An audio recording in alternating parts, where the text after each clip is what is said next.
The story begins with a girl being chased by several soldiers. She runs away from them, exhausted from all the running but determined to continue. One of them stops running out of fear and warns that in the depths of that forest lives the Demon King, explaining that he hates humans and is quite cruel and violent with anyone who approaches his lair. However, despite his warning, the other soldiers do not take that story very seriously. At this moment, some other guards arrive to report that a villager told them he had seen the girl, and they all rush in the direction they were pointing. However, the girl was actually much closer than they imagined, hidden from them behind a tree. She checks that the path is clear and takes advantage of the distraction of the soldiers to continue fleeing. As she runs, she apologizes to her sister Natalia for leaving without explaining. Desperate, the poor girl doesn't notice the cliff in front of her and rolls down the hill in the darkness of the forest. After the great fall, in addition to being exhausted, the girl was all bruised and could see a lit house very close to her before fainting. The next day, a boy with hair half white and half black reads the newspaper about a woman from a neighboring country who was missing, probably having fled to another nation. He folds the newspaper and enters the middle of the forest, spotting some animals gathered around something. He thinks it's a monster, but as he approaches, he realizes it's just a girl who had passed out in the middle of the forest. He picks up the girl, assuming she's the same girl from the newspaper, and notices that he's being observed by a soldier hiding behind a tree.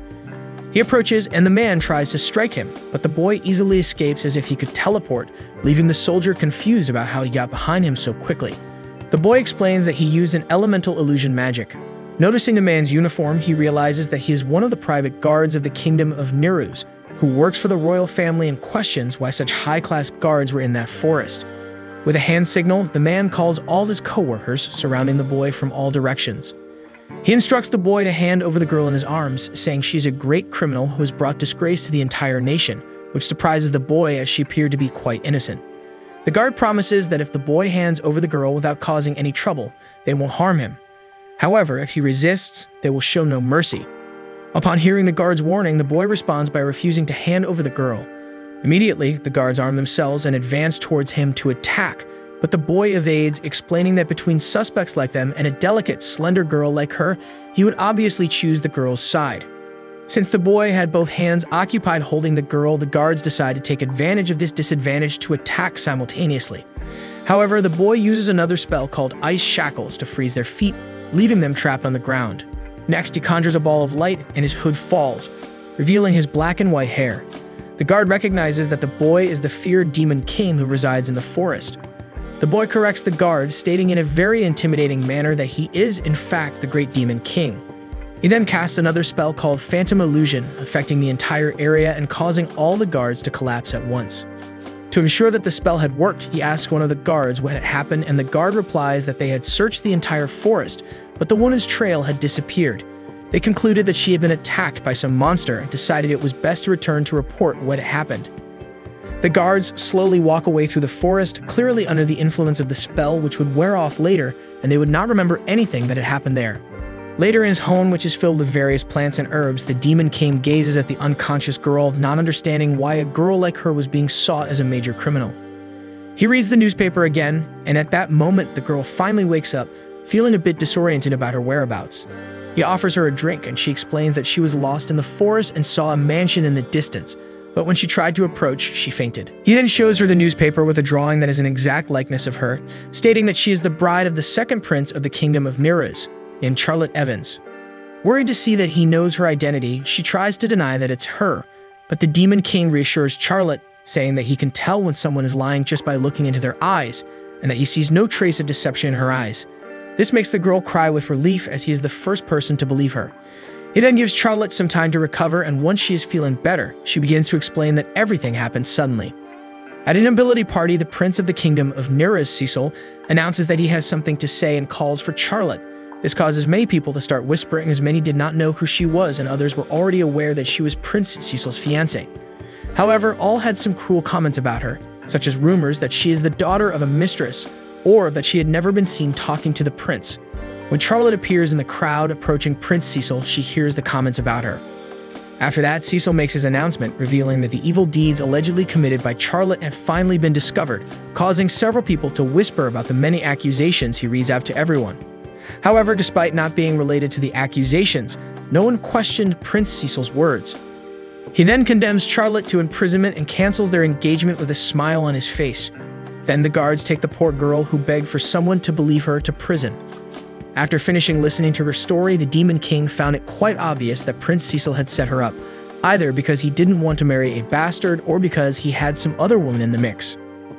Charlotte then thanked him for all the help he was giving her, but warned that she had to leave before someone could find her. The Demon King interrupted Charlotte, asking if she was good at cleaning, making it clear that he was terrible at it. She replied that she could clean like any ordinary person, and he said he would hire her as a live-in maid. He explained that she would be responsible for taking care of household chores and in return would be paid receive 3 meals a day and some snacks. He continued, saying there were plenty of rooms, so there wouldn't be any problem with having an extra person living there. Charlotte was confused and asked if he understood that she was a wanted criminal. He then reflected for a moment, remembering that he had isolated himself in the depths of the forest precisely to avoid dealing with people and that sheltering a fugitive went against that purpose. However, he decided to open up to Charlotte, saying that he had also been betrayed by someone like her. Then he finally introduced himself as Alan Crawford and began to recount how 3 years ago he had been invited to join an adventurers group. But from the beginning, they only wanted to use him to break the seal of the temple and steal its treasure. After they achieved their goal, they abandoned him there, surrounded by monsters. Charlotte was horrified by the terrible story Alan had told, leaving him impressed by her pure-hearted belief in him without a second thought. He continued, explaining that when he went through that, there was no one to help him, so he couldn't let her stay alone either. But even with all his appeals, Charlotte insisted on leaving because she knew that staying would only bring trouble for him. So Alan decided to appeal even more by pretending to place a deadly curse on himself. He said he would only remove the spell when she agreed to work for him, adding that she had only 3 minutes to decide because after that, his heart would stop. He began to speak like a true villain, saying that if she refused, she would be responsible for the death of an innocent civilian, leaving her in tears and even a bit scared of him, despite knowing he was a good person who was only doing this to help her. He rushed Charlotte even more, reminding her that time was passing, and then pretended to be unable to breathe, convincing Charlotte to stay with him in less than a minute thanks to his dirty trick. So the next day, Charlotte began her new job by cleaning Alan's entire house, leaving the boy impressed because she didn't look like a noble from a duke's family. She explained that she was used to this type of work because she cleaned her own home. Alan already knew this information when he found Charlotte in the forest, as he noticed that her hands were rougher, more like those of a servant than a noble girl. She mentioned that she had even waxed the floor, though he had helped her by using magic to clean up the mess. This made her question whether he really needed her assistance, but he insisted that he had no skills for keeping the house tidy and that he forgot about cleaning when he was alone. Charlotte was excited to help and asked about her next task, but Alan said there was nothing left for her to do. She could relax until dinner, and he suggested that she could spend her free time reading a book from the library or taking a walk in the garden, but not to disturb him because he had work to do. This left her a bit disappointed, and Alan admitted to himself that he wasn't very good at socializing. He knew that sooner or later, Charlotte would get tired of him and leave, so he decided to leave some money around the house for her to find when that time came. Then he began one of his few hobbies, finding errors in magical theory research and filling the paper with corrections. After a while, he finally got tired of it, and when he stood up, he was surprised to see Charlotte on the floor. He asked her what she was doing, and she said she was counting the grains of wood on the floor, which made Alan worry about her pastime. He asked Charlotte what she used to do when she had free time, and she replied that she didn't have any because when she wasn't training to be a bride, she was cleaning or mending clothes. This made Alan think that she had a terrible life, smiling while saying it. Since she didn't have any hobbies, he asked if she liked anything about her bride training, but she said it wasn't very enjoyable as they scolded her whenever she made a mistake. He then asked if she had any happy memories, and she said yes, which excited him. She recounted that 2 months ago, her sister Natalia had given her a fruit that, even though it was bruised, tasted delicious. This left him frustrated to see that such a simple memory was considered a happy moment. After all, he had fond memories at the Magic Academy, like when he tormented the professors with questions or caused explosions in the classroom with his experimental potions. Even during the time when she should have been having fun, she was living a Cinderella-like life with no hobbies or good memories. With this, he made a decision to show Charlotte all the inappropriate things that exist in the world. So he sold his magical equipment to buy some things to bring a bit of pleasure and joy into her life. He said that doing inappropriate things could be fun, even addictive, startling Charlotte. However, he reassured her that they wouldn't do anything illegal, just things that everyone does, finally revealing the thousands of candies of all kinds he had bought for her to enjoy for dinner. As expected, she gave an exemplary response, saying it wasn't appropriate to eat so many sweets because she needed a balanced diet. But this only made Alan even more excited because he knew she didn't eat properly in her own home, treating her as a family member in public and as a servant when they were alone. He then offered her a piece of cake to taste, but despite his insistence, she continued to refuse to eat sweets for dinner. So Alan threatened to use his deadly curse on himself again, immediately changing Charlotte's mind. She told Alan to start by picking the ones he liked, but he revealed that he didn't like sweets. This made Charlotte feel embarrassed to see everything he had done just for her. After trying the cake, she burst into tears because she had never received something so kind, questioning if she really had the right to be happy like this. Alan then said they were just getting started and promised to show her all the pleasures that exist by filling her with delicious foods and taking her to various places in the world to experience fun things until she could say she was the happiest person on earth. He gave her some more candies, and Charlotte said she couldn't eat them all by herself, which made Alan decide to try one of the sweets and realize it wasn't as bad as he had thought. And so they ate sweets together, with Alan determined to make an effort for Charlotte. However, somewhere in the forest, a creature was interested in getting to know the Demon King. In the early hours, Alan thought about how Charlotte had been a mere stranger until recently, but now he was willing to introduce her to all the pleasures that exist in the world. Alan had already shown her the sweets, preserving them with magic so she could enjoy them slowly, although he hadn't imagined she would be so excited about a piece of cake.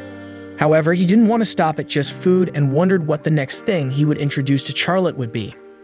In the morning, Alan woke up after spending the night listing inappropriate things to show Charlotte, making elaborate plans to make the girl happy. He thought he was brilliant for coming up with all those things, but then realized he would be the only one happy with them and discarded his notes, deciding to come up with a new plan. As he left his office, Alan bumped into Charlotte, who was already awake and doing her household chores. She found it strange that he had woken up so early, and Alan explained that he had fallen asleep while studying, thinking it was better not to mention that he had spent the entire night making plans for her. She noticed that he hadn't slept at all during the night and that it wasn't good for his health. He agreed and explained that it was precisely for this reason that he needed to rest for a while and asked her to have breakfast without him. At that moment, Alan noticed that Charlotte was holding a broom. She said she thought about doing some cleaning, and he was surprised because he didn't even remember having that broom. He told her she didn't need to clean anything more because she had already done everything that was necessary, but she insisted because she wanted to be useful to repay her debt to him. He told her that she didn't need to work so hard every day, but she explained that she was used to this kind of routine. Alan thought that a duke's family, like the one she came from, must have had numerous servants, and yet they treated her as inferior to a servant. Moreover, she had been exiled for crimes she didn't commit, and when he remembered everything she had been through, he became angry. Charlotte continued with her cleaning, explaining that she would try to be as quiet as possible, not to disturb his rest. Alone, Alan reflected on how she never spoke ill of others and showed no hint of resentment, not even toward the family that mistreated her or her ex-fiancé who had plotted against her. He thought that if he were in Charlotte's place, he would have already sought revenge on them, and he imagined that she must have some resentments, but he couldn't see them or was afraid to speak about them, thinking that she must be scared and suffering from low self-esteem. At that moment, Alan heard voices and, understanding what was happening, rushed to his door. Charlotte had just met a girl with cat ears, who introduced herself as Mage, a delivery person. Alan explained that Mage handled the deliveries of his orders and told Mage that Charlotte was a new employee he had hired. Charlotte greeted the delivery person, and Mage said she didn't expect the Demon King to have so much money to afford a maid. Charlotte found it strange how Mage referred to him, and Alan explained that it was just a nickname. At that moment, Alan's fears came true. Mage began to find Charlotte's face familiar and recognized her as the girl who had been in all the newspapers. Charlotte was so nervous about being recognized that she dropped her broom, and Alan thought that her reaction was only making it clear to Mage that she was the same person from the newspapers. To try and defuse the situation, Alan began to provide some explanations, but Mage interrupted him, saying that in her company, customers always come first, so it wasn't her business who they hired. She even pretended not to have understood anything about Charlotte, leaving both of them relieved. Charlotte thanked her, and Mage explained that the kingdom of Neraz wasn't even in their delivery service area, so she didn't need to worry. Alan asked what would have happened if it were in their service area, and Mage said she had no idea, but from her reaction, Alan understood that it wouldn't have ended well. Afterward, Mage finally made her delivery, and Alan asked her to take some of his potions to the city's magic shop, warning her to be careful not to break any merchandise. Alan sold his potions to this shop, and since they were excellent, they sold very well with high demand. Therefore, Mage asked why Alan didn't live in the city because that way he could sell even more. However, he replied that the city had too many people, making it clear that he didn't like to socialize. Mage suggested that he should enjoy life more while he was still young, but he replied, quite coldly, that it was none of her business. This startled Mage. She said that it was because of his scary face that people in the city called him the Demon King. Although he didn't like the comment, he admitted that it was a nickname to be expected from a stern-faced wizard living on the outskirts of the forest. He explained that children from the city ventured into the forest to learn more about the dangerous Demon King who lived there as a test of courage, and they froze in fear when they saw him. But the truth was that he was just a simple wizard who wanted to live in a quieter place. Mage called him the antisocial nice guy since he hated people but couldn't abandon someone in need. She also advised him to find a hobby or a life goal, but he said that it was none of her business again, leaving his delivery person once more startled by his ominous way of speaking. He then asked if her company also dealt with mail orders. Mage explained that they sold various types of accessories and could get anything for him. She handed over catalogs, and after Alan had a look, he gave them to Charlotte, asking her to make a list of what she wanted to buy because he didn't know what the two ladies needed. Charlotte was grateful but felt like she was already taking advantage of him since he had bought sweets for her the day before. He'd assured her that she could ask for whatever she wanted, and if she refused, he would give her the entire catalog. Mage told Charlotte not to accept that kind of behavior, but the girl still felt indebted to Alan. Mage advised her to let loose and punch him because it was the best way to let go of negative emotions and release stress, completely forgetting her role as a customer. However, this helped Alan decide on the next inappropriate thing he would show Charlotte.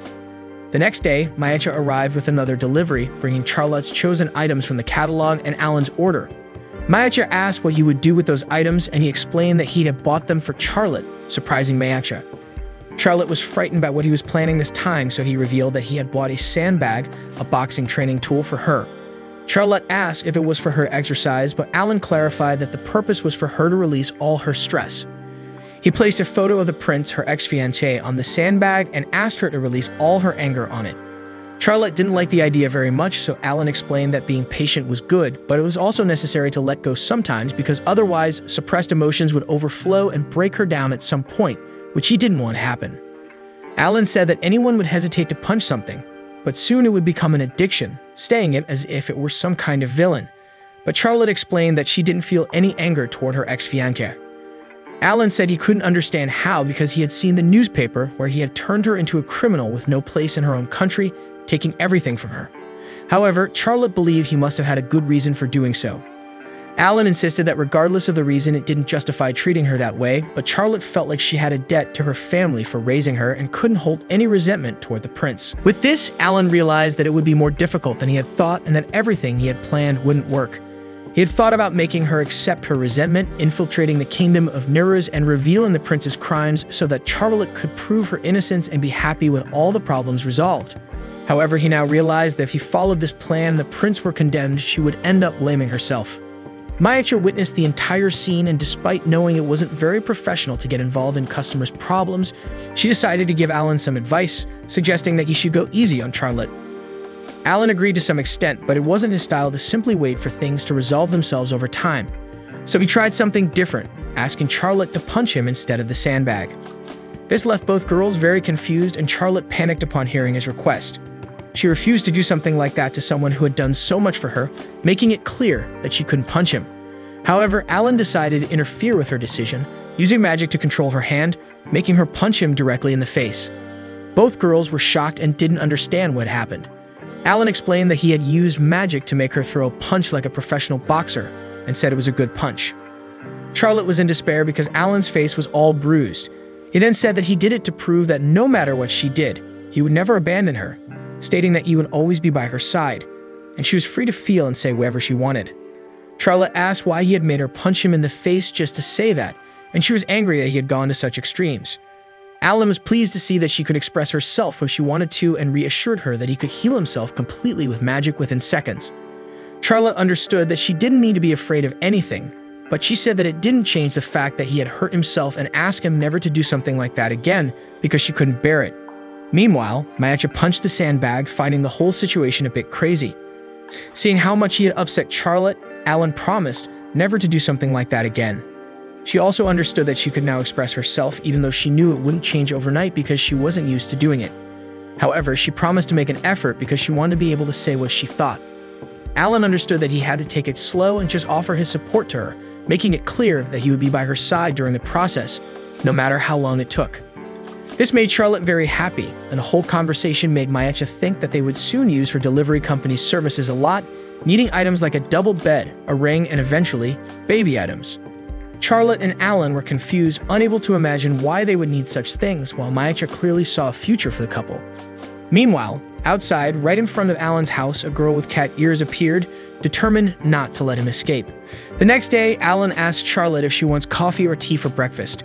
She replies that she wants the same as him, but as soon as Alan explains that he'll be having a nutritious potion, she changes her mind and chooses tea. Alan asks her to be more honest, but he understands. After all, before living there, Charlotte couldn't even decide on simple things.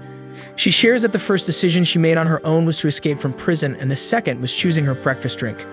Alan says both decisions were important, and anything she wants to try, she can ask him. Suddenly, the girl with cat ears enters through the window, startling Charlotte.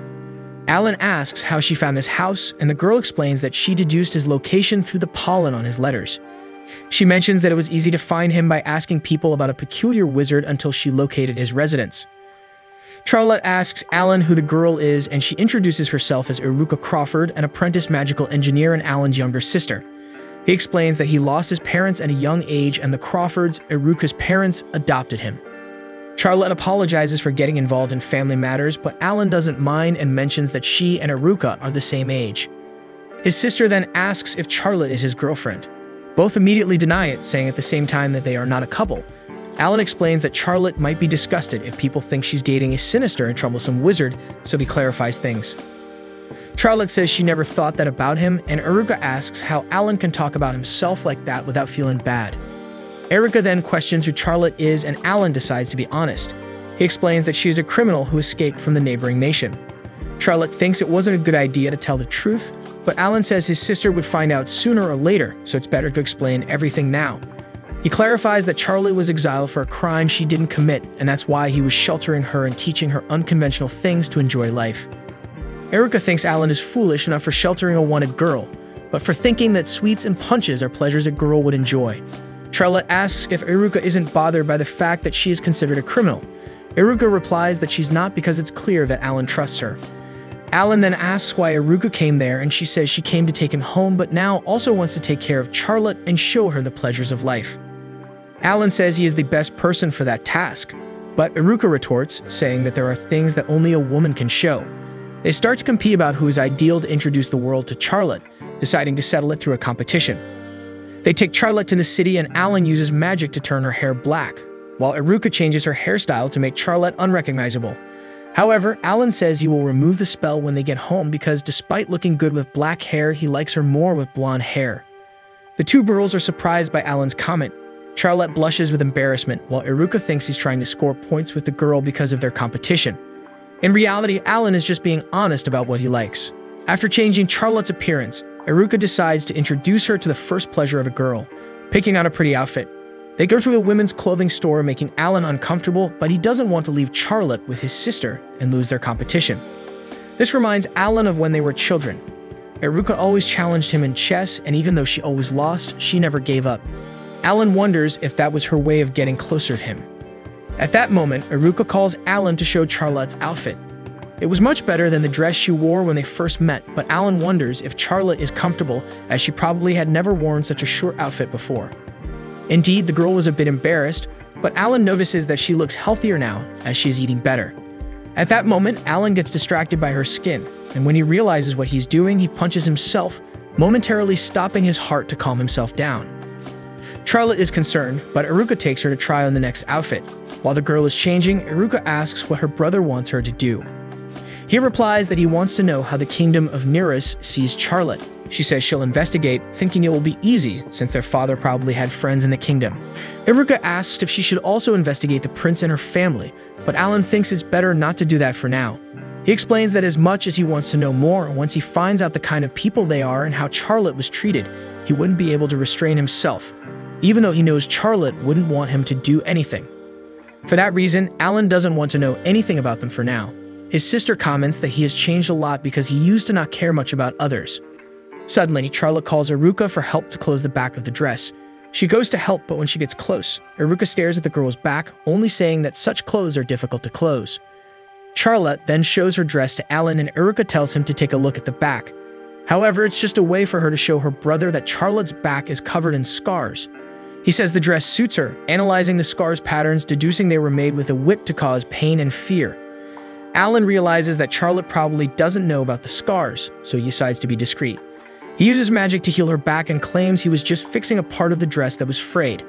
However, since the magic was simple, Alan understands that Charlotte had never received proper medical treatment. He realizes that the treatment she received from her family was even worse than he thought, and nothing could justify what they did to her. Alan tells Eruka that he changed his mind about the previous topic. He wants to exterminate them. His sister agrees to help Alan in this task, and Charlotte asks what they are going to exterminate. To spare her from the truth, Alan invents that there's a moth infestation in his parents' house. Charlotte says she doesn't like insects, and Alan adds that he hates them to the point of wanting to vomit, clearly referring to how he feels about her family. To get back to their outing, Eruka asks Alan to choose the next outfit for Charlotte to try. He gets confused and decides to pick any outfit without even looking at it first, resulting in Alan choosing an outfit that's a bit too revealing. His sister takes the chance to tease him about it. After Charlotte tries on several outfits, it's Alan's turn to introduce her to some pleasure. He decides to teach her stress relief through shopping, encouraging her to buy whatever she wants without looking at the prices. Alan picks a store and asks what she wants from there, giving her some options. However, all the options are terrible, and Eruka comments that he has terrible taste. After making several purchases, Charlotte asks them to spend the money on something better than her. Still, Alan insists that the purchases were necessary to teach her one of life's pleasures. He also comments that everything looks great on her, making the girl shy, and Alan doesn't understand why she's blushing. His sister says he's clueless and has terrible taste. Alan is about to question, but Eruka says that's proven by the fact that she chose most of the things they bought because everything Alan liked was bland. They resume their playful arguing, competing to see who is better, but Charlotte is worried. She asks them not to fight, as siblings should get along. They explain that it's not a real fight, just their way of interacting. Still, Charlotte asks them not to fight, and Alan promises not to do it anymore. He then thinks that Eruka was right about him losing the competition, but feels he can't lose as Charlotte's guardian. So Alan decides to continue the shopping spree. On the way, Eruka sees a magical wheelchair and gets excited. Knowing his sister's enthusiasm for magical equipment, Alan decides to leave her there. Eruka becomes so engrossed in the wheelchair that she doesn't notice them leaving without her. Later, Alan enters an accessory store and picks a hairpin that matches Charlotte's eye color. When it's time to pay, he hands over a gold coin, even though the hairpin costs a silver coin. The vendor questions the excessive payment, but Alan says he likes to pay well for a well-done service. He puts the hairpin in Charlotte's hair, saying it's nothing special, but she mentions it's the purchase that made her the happiest, touching Alan's heart. Suddenly, a guy bumps into Charlotte, almost making her fall. To make matters worse, he and his partner are troublemakers and accuse Charlotte of not looking where she's going. Both belong to a group called Gankutsu, which Alan has never heard of. He tries to resolve the situation peacefully, but the guys continue blaming Charlotte, making Alan want to teach them a lesson. However, he remembers that Charlotte asked him not to fight. Because of that, Alan ignores their behavior and apologizes for Charlotte's lack of attention. But the guys don't want to make it easy. They say they'll accept Alan's apology if he lends Charlotte to them for a night. This terrifies Charlotte, but before they can touch her, Alan loses his patience and twists the hand of the one who got close to her. The other tries to attack Alan with a magical sword, but everyone around doesn't know that Alan is a powerful wizard. He quickly handles the sword and then punches the guy. Alan makes it clear to both of them that if they lay a finger on Charlotte, he will turn them into mincemeat. Everyone is impressed by how Alan dealt with the guys, but only then does he realize he broke the promise he made to Charlotte. He apologizes to her for breaking the promise, fearing he might have scared her. But Charlotte explains that despite not liking violence, she knew he was just protecting her and assures him that she will never be afraid of him. This relieves Alan. He remembers that initially he thought Charlotte would want to leave soon because he thought she wouldn't like him. He realizes how relieved he is that it didn't happen and wonders if that was the change his sister noticed in him. Then Alan comments to Charlotte that it seems he's getting addicted to showing her pleasures. Eruka observes them from afar and realizes she lost their competition because when it comes to romance, only Alan can teach Charlotte. Suddenly, a gigantic creature appears, wanting to fight them because of what they did to the two guys who had bothered Charlotte. The golem wonders what to do with this guy. Alan starts approaching, making Charlotte nervous, but he reassures her that everything will be fine. The boy asks if the golem's name is Megath. The creature doesn't understand the significance of the name, but Alan recognizes him as Megath, revealing that they haven't seen each other in a few years. The monster claims not to remember any humans like him, delivering a punch to the ground. The wizard comments on Megath's poor memory and introduces himself as Alan Crawford from the Athena Magic Academy. Upon hearing this, Megath is startled and immediately bows, apologizing and addressing the young man as Daemao, or Great Demon King, if you prefer. Everyone is surprised by this situation, especially Megath's subordinates, who thought he would easily defeat the guy. However, the Golem advises them to stop provoking the wrath of the Demon King. Charlotte is also clueless about what's happening, so Iruka explains that Alan's and her father is the director of the country's largest magic academy, and Alan graduated at the age of 12, becoming the youngest professor in history, showcasing his prodigious talent. The information shocks the princess, while the Golem continues begging for the forgiveness of the Daemao. Iruka then reveals that this was her brother's nickname. Alan mentions that it's been a long time since they called him that and finds it nostalgic. He then tells Megath to stand up as he didn't bother him, but the subordinates wanted to harm Charlotte. During his dialogue, Alan tries to define what the girl means to him. The wizard is unsure but thinks of her as a person living in his house, perhaps his second sister or something similar, but ends up saying she's a precious woman to him. Sometime later, Mayacha and Iruka approach Alan, noticing he's deep in thought with a melancholic aura. They inquire about what's going on, and at that moment, the boy realizes that the girls have become quite friendly suddenly. Iruka thinks something happened between Alan and Charlotte, and he confirms. Mayacha suspects a fight, but he begins to recount what happened. When Alan tried to pay Charlotte for her services, she initially refused, but he reminded her that she was hired, so it's only logical to be paid. The girl doesn't consider herself useful enough to receive payment, but he enumerates everything she does, keeping the house shining and creating a pleasant environment. With Alan's insistence, the girl accepts the money, and he suggests she can save it, but he recommends that she spends it, asking if there's anything she wants to do or buy. Charlotte then thinks of something she would like to do, which is to go to the city alone. Back in the present, Alan says that sending the girl to the city alone is like throwing seasoned meat into a cage of beasts. Despite hearing the whole story, the girls start discussing a pancake shop with fake customers. Alan draws their attention, and Iruka mentions that she didn't expect to hear something like that from Charlotte, as the norm would be for her to restrain herself for fear of being discovered and causing trouble for Alan. With that, he reveals that the girl retracted her request immediately. She apologized and told him to forget what she said. In this situation, the young man told her not to worry because with his magic, there would be no problem. Iruka questions this attitude, but Alan says he couldn't say no after hearing Charlotte speak in that sad manner. Even though the guy makes it sound like a lost cause, the girls agree that this problem can be easily solved. Thus, the three go to the city to keep an eye on Charlotte without being noticed. The girl is disguised and using a map, making Alan proud because he taught her that. When the girls ask why Charlotte wants to visit the city, Alan reveals that she wants to buy something, but he doesn't know what because the blonde said it's a secret. The fact that the girl already has a secret makes the wizard think she's maturing and establishing her personality. He wants her to continue like this and cause even more trouble for him. Meanwhile, the princess keeps walking but seems lost, which would be a problem. Mayacha comments that the girl is heading in the direction of the Mirror District, which is not very safe. The district is controlled by a group called Serpent Fang. The leader is a man named Grow, who has a serpent. Surprise, surprise. Worried, Iruka suggests pretending they coincidentally saw Charlotte and stopping all of this, but Alan doesn't want to dampen the girl's first adventure. Suddenly, he says he remembered a commitment and moves away across the rooftops. Still following the princess, Mayacha comments that she's heading straight for a dangerous location. At a crossroads, she just needs to turn left to reach the Mirror District, and that's exactly what she does. When she arrives in that district, the girl no longer knows where she is, even with the map. Suddenly, Grow and the Serpent Fang appear. But when the duo tries to approach to defend the girl, instead of doing something bad, they welcome Charlotte in a very cheerful way. Neither the princess nor the other two understand anything, and when Alan appears, he explains to Mayacha and Iruka that he arrived in this place before them and taught those guys a lesson, taking the opportunity to tell them to be kind to Charlotte when she arrived. At this moment, Mayacha comments that the guys really seem beaten up.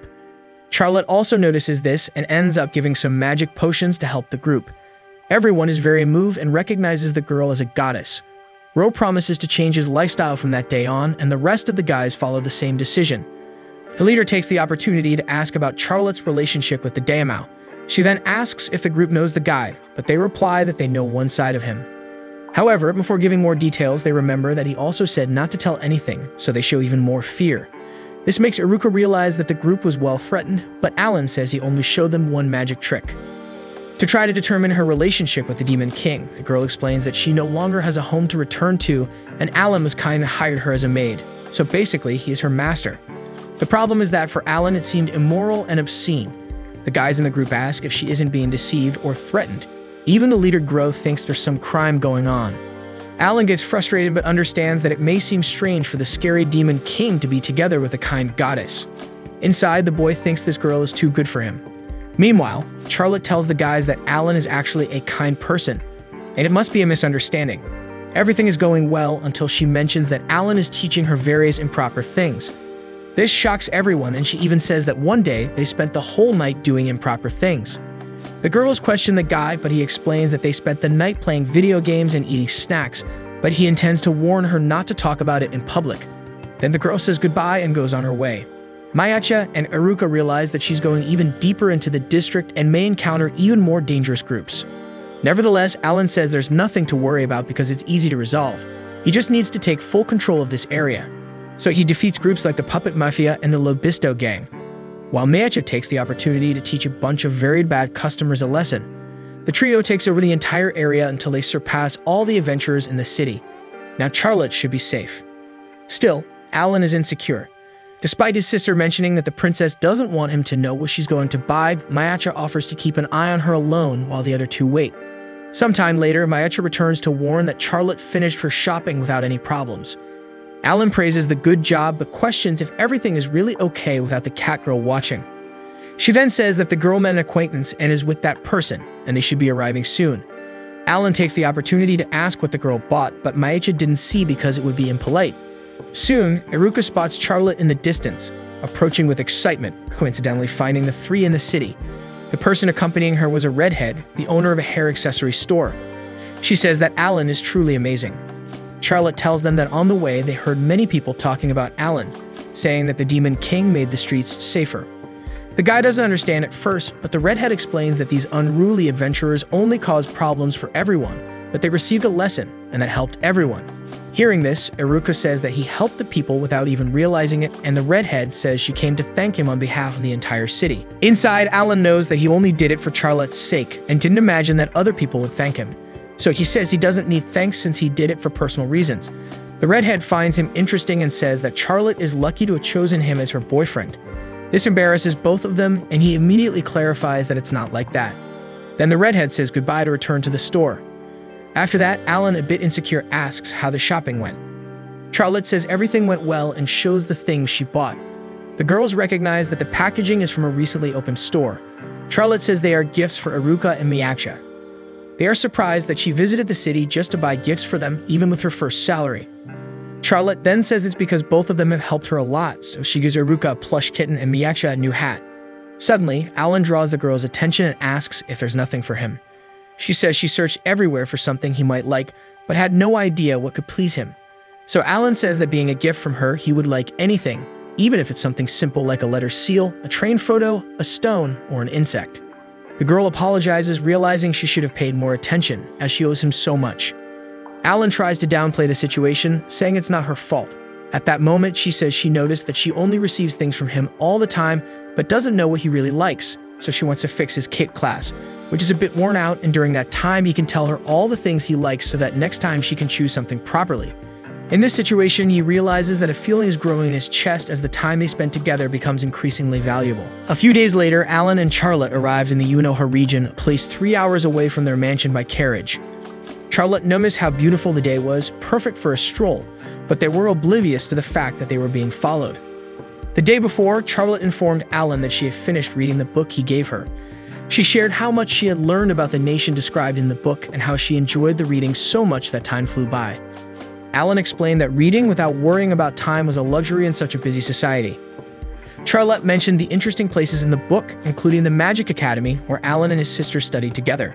She was impressed by the size of the place, and Alan explained that, including students, teachers, and staff, its population was almost equal to that of a small island. Alan then asked Charlotte if she was interested in visiting any other place mentioned in the book. As she pondered, realizing that Alan was planning to take her wherever she chose, he confirmed that her choice would determine their destination the next day.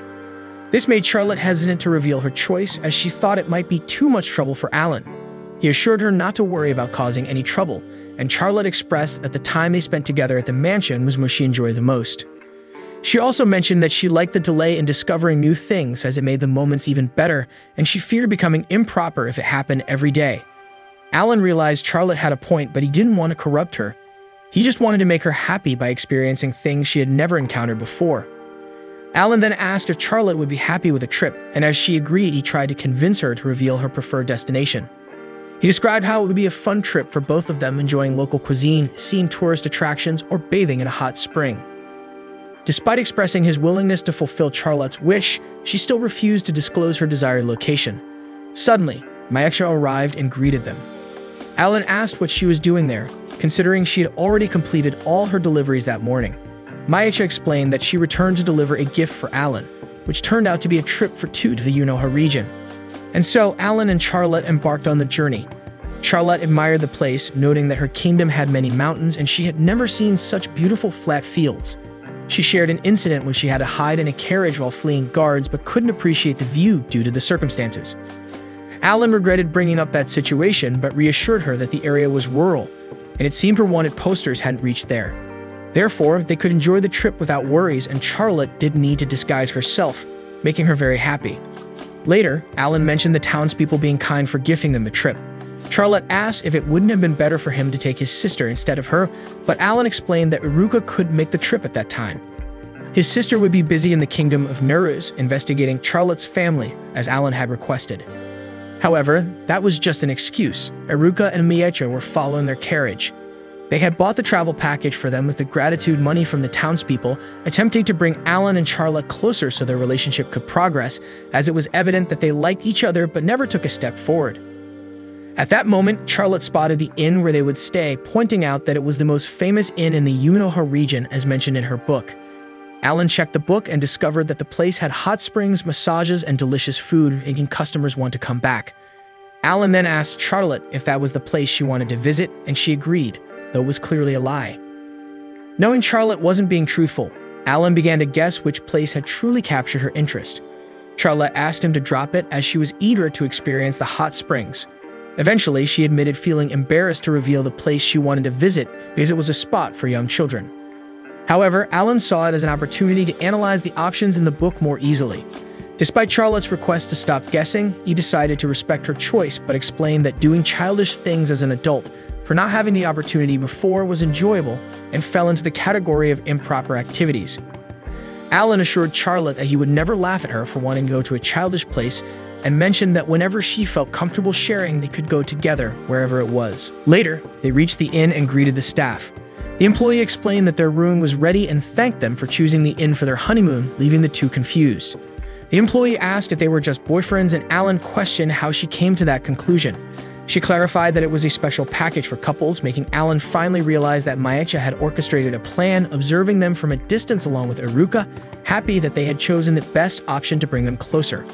Realizing the mistake, the employee suggested they could change the plan, but she warned that the couple's package was the best option. Thinking about Charlotte's happiness, Alan decided to stick with the couple's plan, even though it included embarrassing elements like a shared drink. Later, they headed to the hot springs, one of the most attractive features of the inn and something Charlotte was eager to experience. To fully enjoy this part of the trip, they needed swimwear, and since Charlotte didn't bring any, the employee suggested she could rent a bikini there. As Alan waited for Charlotte to return in a bikini, he admired the surroundings. Despite the employee mentioning it wasn't the peak time for the hot springs, the place was still bustling. Alan thought it would be challenging to see Charlotte in swimwear, but he considered using magic to stop his heart for a moment to resolve the issue. Charlotte returned and Alan tried to stay calm, but just looking at her made his heart stop without the need for magic. Nearby, Miecha and Iruka were still watching from a distance, hoping their plan would bring Alan and Charlotte closer. Blushing at the sight of Charlotte in a bikini, Alan was asked if they matched. He replied that it was the opposite. She looked beautiful in it. Charlotte thanked him and returned the compliment, saying he also looked good in swimwear. The two then set off for various activities at the inn, such as massages, ping pong, and other games. Later, they enjoyed the hot springs with a view of the sea. Meanwhile, Iruka and Miecha grew impatient, as this was the part of the trip where they hoped Alan and Charlotte would draw closer, but they seemed to be only enjoying the view. The employee delivered an ice cream that Alan had ordered for Charlotte. He explained that eating ice cream in the hot springs was a unique experience and used an ice magic spell to keep the ice cream from melting in the heat, allowing Charlotte to savor the moment without hurry. Charlotte was delighted with the ice cream, attracting the attention of others who wanted the same experience. They overwhelmed the employee with orders, and after a while, a man asked Alan if he could enchant his son's ice cream as he did with Charlotte's, as the boy couldn't stop asking to try the super cold ice cream she was having. Alan agreed to enchant the ice cream for anyone who won it, making the locals celebrate. In the evening, the employee thanked Alan for significantly boosting ice cream sales. She explained that thanks to him, ice cream sales had tripled. Alan didn't find it extraordinary, as it was a simple thing for him, but Charlotte commented that he was an amazing wizard and had made everyone happy with his action. As a thank you gesture, the employee asked if they had decided where they wanted to go the next day, as the inn could make the experience even more special. Alan thanked her for the offer and asked if there were any places they recommended. The employee explained that there were various tourist attractions like diving spots, beaches, and a hill where they could observe Fenrir's noble and peaceful creatures rumored to bring luck to those who saw them. However, she mentioned that it might be a waste of time to go there at that time, as it was precisely when they were busy raising their pups, and they rarely descended the mountain during that period. Charlotte and Alan lamented their bad luck, but the employee suggested another place where they could see magical creatures, the magical zoo of Unoha. Seeing Charlotte excited about that option, Alan decided that they would go there the next day. Later, after enjoying the inn thoroughly, the two went to their room. Despite being quite large, it had a double bed, as they had the couple's plan. The situation made them feel awkward. While outside the room, Iruka and Mage listened, hoping that at least during the night the two would get closer in some way. Charlotte and Alan decided to sleep together because Alan had tried to change rooms but discovered that the bed had been custom-made by dream demons, allowing the sleeper to choose the dream they would have during the night, which intrigued them as a rare item. They went to sleep, but despite the perfect bed, they had difficulty falling asleep. Alan took the opportunity to ask if Charlotte had decided on the dream she wanted to have, and she replied that she wanted to dream about her mother, as they used to sleep together when she was a child. To help Charlotte fall asleep, Alan cast a gentle hypnosis spell, causing her to fall into a deep sleep in seconds. He began to observe her sleeping, and when he realized what he was doing, he quickly cast a sleep spell on himself, which inadvertently affected Iruka and Miecha, who were still spying from outside. The next day, when Alan woke up, he saw Charlotte emotional and asked if she managed to dream about her mother. Charlotte said yes and shared that she had talked a lot with her in the dream, even mentioning Alan. Alan, who had promised Charlotte's mother to protect her, felt a sense of responsibility. Meanwhile, outside, Iruka and Miecha were still under the influence of the sleep spell. Alan and Charlotte arrived at the magical zoo of Unoha. This is the place Charlotte wanted to go to before, but she was too embarrassed to say. They enter, and inside, there's a variety of magical creatures. Charlotte asks Alan if everything is okay, as she didn't want him to force himself for a selfish request. He reassures her that it's not a problem. He just didn't imagine she liked magical creatures. She points on the map to the area where people can pet the animals. When she was younger, Charlotte read about this area in a book and has always wanted to go to such a place since then. Alan suggests they make the most of their time like children again.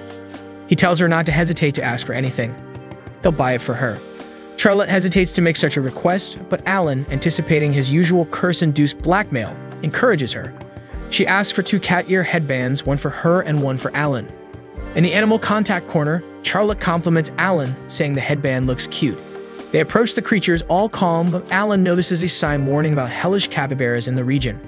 He gets nervous as these magical creatures are fierce and capable of destroying an entire mountain when hungry. A zoo employee notices Alan's understanding of the matter and assures him that at the moment the capybaras are resting deep in the forest. He asks Charlotte how she's finding it, and she's quietly looking down. Worried, he approaches and asks if something happened. Charlotte is emotional, not because of any problem, but because the creatures are soft, round, and adorable. She cries tears of happiness, never imagining she'd see such a paradise, and she hasn't even petted any of them yet. They go in, and Charlotte promises to pet them with all her heart. Alan is happy for her and decides to lend a hand since it's so important to her. He approaches and talks to some creatures. They ask how he understands them, and he explains his basic knowledge of the language of magical creatures. He tells them his friend likes them a lot and asks if they want to play with her. In return, he'll buy the food they want. The creatures agree, and he calls Charlotte to join them. However, when he looks, she's already surrounded by other creatures, and the ones he bribed run after her too. Other people see Charlotte and are impressed, wondering who the girl so popular with magical creatures is. Later, they sit on a bench, and Charlotte says she enjoyed meeting the creatures. Meanwhile, the creatures are still following Charlotte with looks of passion. She says she became good friends with all of them, and Alan, translating their words, realizes the creatures are ordering him not to dare touch their lady.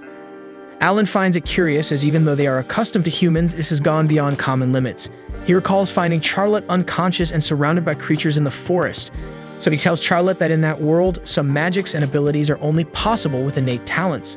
That's why he's good with magic, having been born with a talent, enabling him to use non-verbal enchantments, a high-level skill. Therefore, Alan thinks maybe she has the talent to be a magical creature tamer, a person who can communicate with and use magical creatures. Since she enchanted those creatures without any training, the chances are high. Charlotte is impressed with the possibility of having such power, and Alan says he can barely communicate with low-level creatures himself. He wonders if that's why she was adored by delinquents in the city. High-level tamers can tame and control high-level beasts, but Alan has never heard of one using their powers on humans. Then a zoo employee rushes to talk to them. She saw that they got along well with many creatures in the animal contact area and asks if they are magical creature tamers. Alan asks what happened, and she pleads for help because they don't know what to do. She takes them to a zoo employee's central, and the zoo director talks to them. He recognizes Alan and asks if he's the son of the Crawfords. The director mentions they met at a public lecture at the Athena Academy of Magic. Relieved, the employees are glad that a Crawford is there to help. The director asks for help with a zoo problem. They go to a room and shows a fierce and angry magical creature in a cage. The director explains it's a wounded Fenrir separated from its parents and shot by a hunter. It's the first time they capture a Fenrir, and no one on the team can communicate with it, making it challenging to approach and treat the creature. Alan approaches and tries to talk to the Fenrir, assuring it that no one intends to harm it, but it reacts angrily. The director mentions it has been acting like this since they found it, not accepting food, so they don't know if they can wait for it to open up. Alan asks if they have any tamers on the team, but none of them has the level required to deal with a Fenrir. Alan promises to do his best. Then the employee comes in desperate, saying the mother of the cub is coming. Everyone panics because the employees used magic to erase the tracks when they found the cub. They assume the creature must be a high-level Fenrir, over 100 years old. Alan is worried because Fenrirs are known not just for their rarity but also for their pure strength. A Fenrir over 100 years old would be a great threat, capable of easily destroying the entire city. Returning the cub wouldn't be a good idea because, in the mother's eyes, it would be kidnappers. But they can't release it without treating its injuries. So Alan says he'll stop the mother Fenrir. Everyone is concerned because it's very dangerous, but he says it's his specialty. As a precaution, he asks them to evacuate all visitors from the park. He plans to ask Charlotte to leave the city as well, but she says she can't stand still and do nothing. She asks to try talking to the cub, promising to run away if it gets too dangerous. Alan is pleased with Charlotte's change, standing up to save people. Even though he managed earlier to tame all creatures in the contact area without magic, it would be much harder with a creature like a Fenrir. However, Alan decides to trust Charlotte. He asks the boss to let Charlotte talk to the cub while he deals with others coming toward the zoo. Even though they've done various things before, this would be the first time Alan and Charlotte act as a team. On the edge of the pool, the security department of Resort Unoha advises all customers to go to a safe place as Fenrirs are coming their way. Maicha and Iruka get angry because this happens just when they are enjoying a vacation. However, they relax knowing the Demon King is there and won't let anything bad happen. Right on time, Alan appears behind them, saying he already knew they were following the two. Outside, the pack of Fenrirs is approaching. Alan then summons a protective barrier at Resort Unoha. To buy time for Charlotte to convince the cub, Alan uses his ice bond's magic to trap the Fenrirs on the ground. However, the ground begins to crack, and the mother Fenrir emerges, a giant creature. She devours Alan, but he uses his paralyzed magic to get out alive. He tries to talk to the creature, but it doesn't work, and she hits him with her tail, throwing Alan far away. Then Alan's about to use his magic against the mother Fenrir, but the hellish capybara that was watching him before appears and tells him not to do it. If he harms the mother, the cub won't be able to reunite with her, making the girl sad. The capybara introduces itself as Gosetsu, saying its goal is to rescue the girl forced to stay with him. Alan asks how he knows her, and Gosetsu says that after escaping the magical zoo and wandering through various places, he met a maiden named Charlotte. He found her unconscious in the forest, but then Alan appeared. So Gosetsu started observing Charlotte in secret, and the more it observed, the more convinced it became that she was a good girl and the rumors about her were false. Therefore, to protect Miss Charlotte, it was necessary to eliminate Alan. The mage mocks Gosetsu, saying it's basically jealousy, but the capybara gets furious and shoots a fireball at him. Alan manages to block the attack with his magic. Then, Gosetsu goes after the mage and they start fighting. Alan asks what the capybara intends to do, and it says it will use the seal power within it to defeat Alan and then destroy the kingdom of Niras. That nation was the cause of Miss Charlotte's pain, so it would turn everything into ashes. Gosetsu uses its power and shoots flames, melting the ice that trapped the Fenrirs. It reveals that it told the Fenrirs that Alan kidnapped the cub. Alan is cornered. He needs to face the Fenrirs, the mother Fenrir, and the hellish capybara. Even if he uses all this power, it will be challenging to get out of this unharmed. Then the magical creatures from the zoo arrive, commanded by Charlotte, who is riding the cub Fenrir. She says she worked hard to talk to him, and he eventually accepted the treatment. Alan is impressed with how much she has evolved and then asks about the other creatures. She says that when she went to find him, all of them followed her, worried about her safety. She now understands what they say, not completely, but enough to get an idea of their communication. Alan is impressed, considering it took him half a year to learn just the basic language of magical creatures. With proper training, she could become a magical creature tamer with a level comparable to his. Meanwhile, the cub returns to the mother Fenrir. Alan asks Charlotte what they are talking about, and she says that Gosetsu told a lie that he was the illegal hunter. The capybara tries to convince Charlotte to go with him, saying Alan will only bring her more pain and suffering. Alan helped her hide from her nation instead of seeking revenge, leading her down the path of corruption. Charlotte gets nervous and responds that Mr. Allen gave her days of peace where she didn't have to feel afraid. With him, she truly began to live, and if Gosetsu speaks ill of him, she won't forgive him. Then Gosetsu becomes enraged and says he will need to take Charlotte by force, so he concentrates all his power and rushes toward her.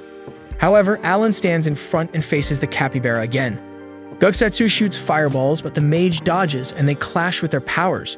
However, Alan's powers are greater, and he manages to defeat the capybara with a punch. Gosetsu is thrown to the ground with great force and gets hurt, and Alan checks if he's okay. He feels guilty and admits to overdoing it, so he uses his powers to heal the enemy.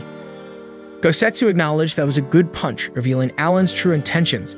Seeing what the two felt for each other, it would be rude for him to interfere. Alan, puzzled, asked what he was talking about, and Gosetsu pointed to his head as evidence. Alan then realized he still had the cat ear headband on, feeling embarrassed and attempting to explain. Later, the hotel employee thanked Alan and Charlotte for saving the puppy.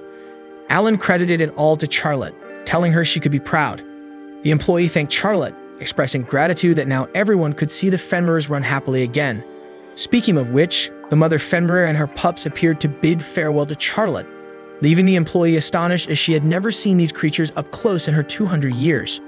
Charlotte then remembered and was about to tell Alan where the hunters were when Mage and Aruka appeared with the hunters in custody. Alan explained he found them at the resort and asked the two to apprehend them. Charlotte wondered why they were at the resort, and the two tried to play it off. As Alan spoke with the hunters, he noticed none showed any remorse. Therefore, he decided to let the Fenrirs take care of them. However, Alan used his magic to enhance the hunters' defense, making them relieved. Alan revealed he did it so the Fenrirs could have more fun playing with them. After a few days of enjoying the trip, Alan and Charlotte get ready to head back home. However, the Fenrir pup insists on joining them because he wants to stay close to the girl. She asks if he won't miss his family, but both the pup and his mother seem at ease with his departure. The employee explains that they are calm because if Fenrir takes less than an hour to reach the region where Alan is, and since it's not a long journey, it would be like a lodging for the pup. So Alan agrees to take the animal with them, making both the Fenrir and Charlotte excited.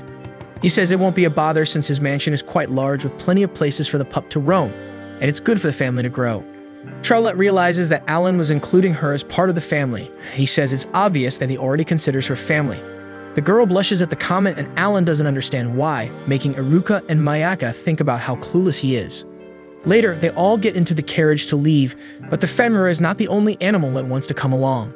Gosetsu insists on joining them as he wants to be Charlotte's bodyguard. She asks who he is, and the capybara replies that he is her family. Alan gets annoyed with Gosetsu and tells him to go back to the zoo, but he refuses to leave. And so they all set off together, and the hotel employee shouts for the couple to return to the hotel when they are on their real honeymoon. A few days later, we see that Charlotte named the Fenrir Lou. She tells Alan that she will take the pup for a walk, and he asks the little one to protect the girl, but the animal clearly ignores him. Since the trip to the Unoha region, Lou has become part of the family, along with Gosetsu, who points out to Alan that he has less time to spend with Charlotte now that they are living together in the mansion. Alan asks Gosetsu how long he plans to stay, and the capybara insists that he's not going anywhere, as he is Charlotte's family. He says Alan shouldn't be so cold with him since they both love Charlotte equally. Alan admits to himself that he is indeed sad to have less time with Charlotte, but despite that, he is happy that she has finally found a purpose in becoming a magical creature tamer. On the night they returned from the trip, Charlotte explained that she wanted to study to become a tamer, and Alan noticed that she was different. When Charlotte arrived at his mansion, she spent her time counting the wooden grains on the floor, but now she seemed determined and hopeful. So Alan promised to teach her everything she needed to become a creature tamer. Since then, she has proven to be an excellent and dedicated student who learns quickly. Charlotte spends her nights reviewing and preparing materials, and Alan acknowledges that she is a brilliant and motivated student who is always eager to research on her own. Furthermore, Alan feels that since Charlotte started studying to be a creature tamer, he discovers a new side of her every day. Charlotte tests what she learned on Lou, casting an enchantment on the pup that makes him follow a path exactly as she wishes. Alan is impressed to see how Charlotte has already mastered that technique and comments that he doubts there is another tamer as good at communicating with Fenmers as she is. He says he expected nothing less from his dear student, and Gozetsu remarks that he said that just as an excuse to call Charlotte dear, making Alan nervous. He tells the capybara to go back to the zoo, but as always, Gosetsu refuses, saying his place is there. Charlotte gives a bone to Elu as a reward, and Alan decides to pat the animal to congratulate him too. However, the pup immediately tries to bite his hand. Charlotte scolds Elu, saying he can't bite people, leaving the pup all sad. But Alan says it's okay after all, he managed to pull his hand away in time. He says that Lou's behavior only shows that the pup has let Charlotte build a bond of trust, proving her taming skills. The capybara agrees with Alan and says that the girl has reached the level of practicing bestial conversation. Charlotte recalls reading about it in a book, a magic that replaces the language of magical creatures linked to the tamer with human language, allowing the creature to communicate.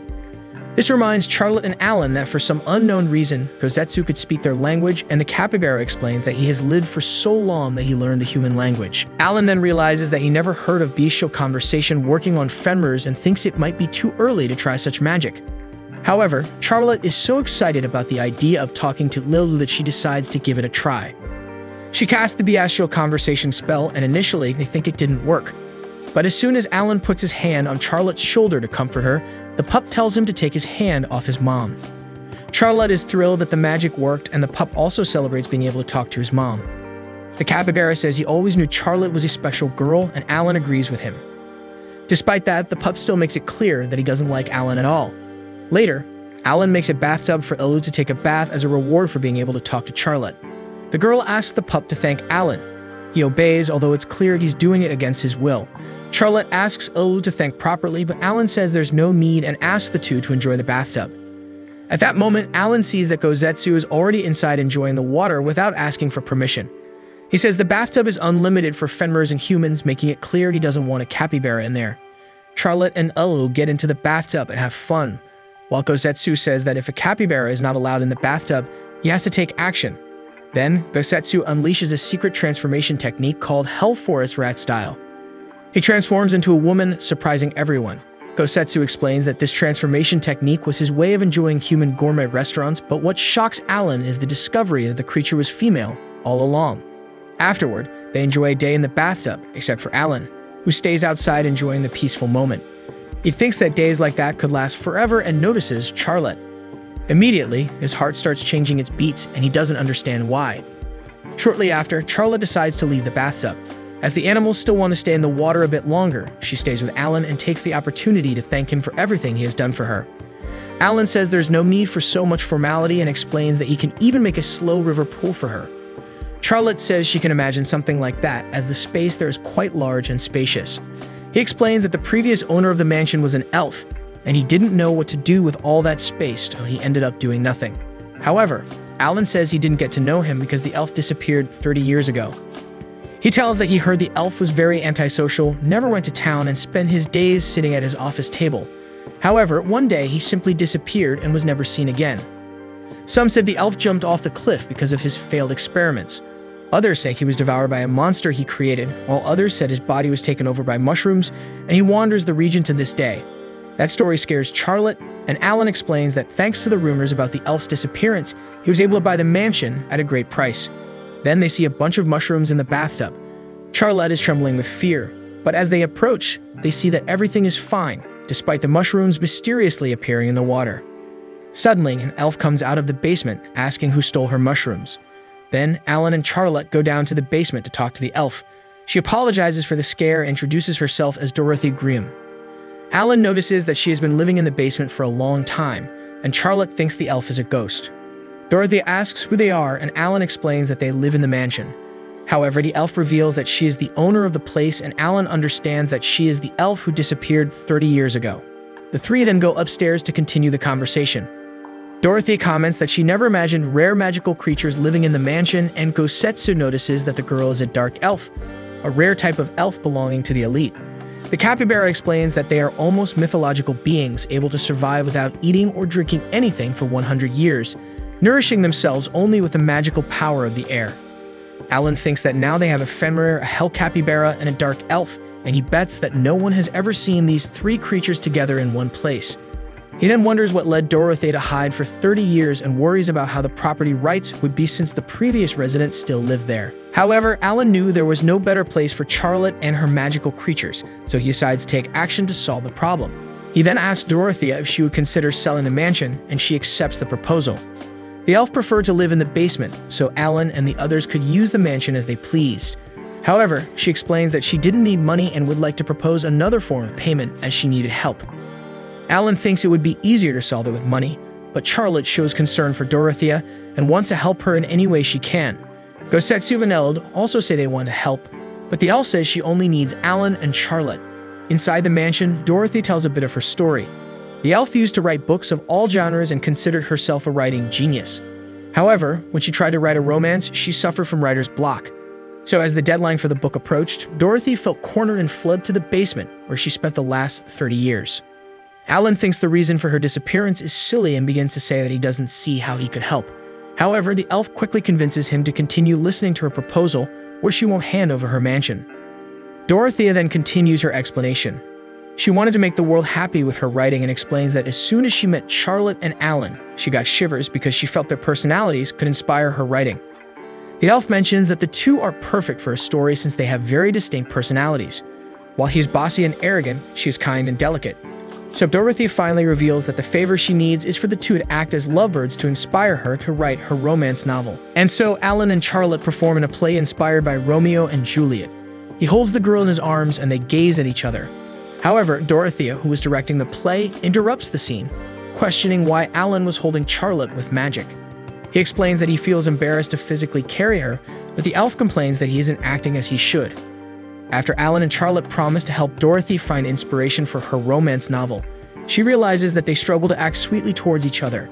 To remedy this, she prepares a script for them to follow. The elf scolds Alan for not following the script correctly, and he regrets agreeing to help her. Dorothy explains that they shouldn't be having difficulty, as all they have to do is flirt, mentioning that she didn't even include a kissing scene in the script. Both feel awkward, and the elf continues to explain that they just need to follow what she wrote to assist in writing her book and secure the mansion, benefiting everyone. Alan thinks he has to do it to regain his home, but considering that Charlotte might also dislike acting, he refuses to continue. Alan says it's impossible for Charlotte to flirt with a guy she doesn't like, but she responds that if it's him, she doesn't mind. This makes Alan freak out, and he forcefully hits his head against the wall to calm down. Charlotte becomes concerned, and Gosetsu comments that at that moment, they were naturally flirting. Dorothy gets excited, seeing that the capybara was indeed right, but then she becomes disheartened, realizing that if the two are responsible for developing a romance, even she, an elf, would die of old age. Because of this, Dorothy insists that they simply follow the script. Alan, seeing Charlotte making an effort, thinks he also has to do his best and agrees to continue the performance as long as there's nothing in the script violating public order and morality. Gosetsu then offers to help the elf assist the lovebirds, and despite Lulu remaining jealous and thinking Charlotte should be his alone, he also agrees to lend a hand, finding the whole situation amusing.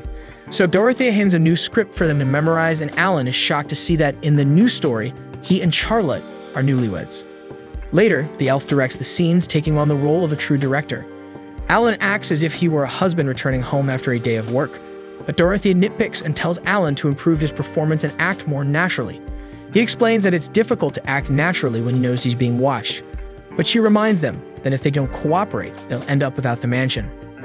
Immediately, he promises to act better and follows the script, entering the house to be greeted by his wife, who was eagerly awaiting his return. Charlotte acts so well as the wife that it stirs Alan's heart once again. Next, she follows the story Dorothy provided, asking Alan if he wants dinner, a bath, or her.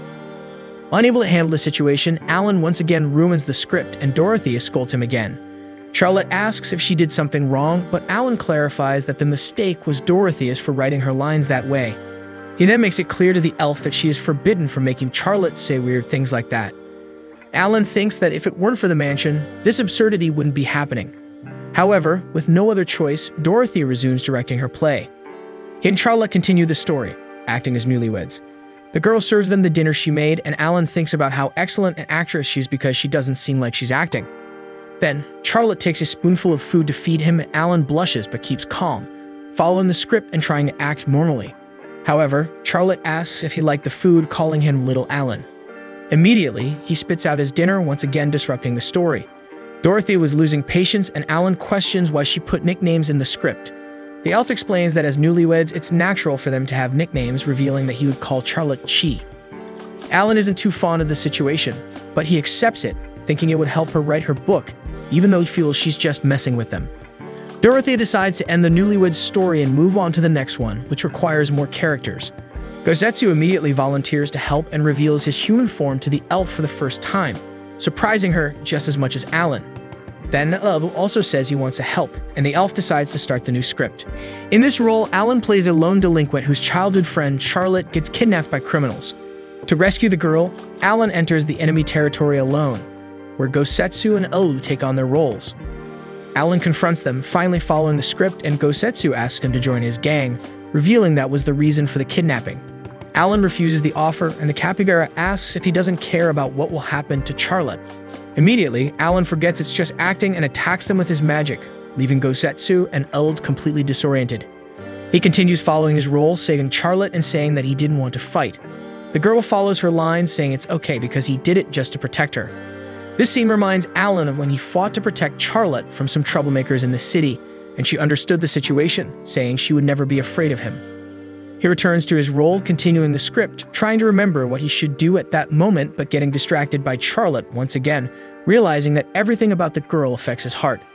Gosetsu then follows his lines, asking what Charlotte is to him, since invading enemy territory to save her is no small feat. Alan starts thinking about what Charlotte means to him, but decides to stick to the script, considering it's just acting. Alan responds that he is Charlotte's guardian, and therefore it's his duty to stay by her side to protect her. However, Dorothea interrupts the scene because Alan was supposed to answer that she's a part of his heart. Still, he explains that he improvised because he thought it would sound better that way. The elf doesn't like the change, but eventually accepts it to continue. Alan starts to reflect that he likes Charlotte, but he can't declare his feelings because he knows how kind she is. If he confesses, she'll feel obligated to reciprocate his feelings. Later, Dorothea announces that the next script will be a version of Cinderella's story. Alan begins to question, saying he's tired of acting, but Charlotte comments that she's having fun, making him change his mind instantly. She then asks if she's acting well, being her first time as an actress. Dorothy says she's perfect and hands them the next script, explaining who will play which characters. And so Charlotte acts as Cinderella, a girl mistreated by her stepmother every day. This scene makes her remember her past before moving to Alan's house when her daily routine was cleaning the Duke's mansion. The story unfolds with Gosetsu playing the stepmother, demanding impeccable cleaning from Cinderella and displaying her invitation to the royal ball. Charlotte follows the script, becoming sad and wishing for a different life, not even meaning to act. Then Lou appears as the fairy godmother, giving Charlotte a dress for the ball. The story continues in another setting, with the stepmother getting irritated seeing Cinderella arrive at the ball and meet the prince. Charlotte notices how handsome Alan looks in that outfit, and he follows his lines, inviting her to dance. In the middle of a scene with a fake crowd to resemble a ballroom, they start dancing while Charlotte feels her heart beating fast, realizing it always happens when she's near Alan.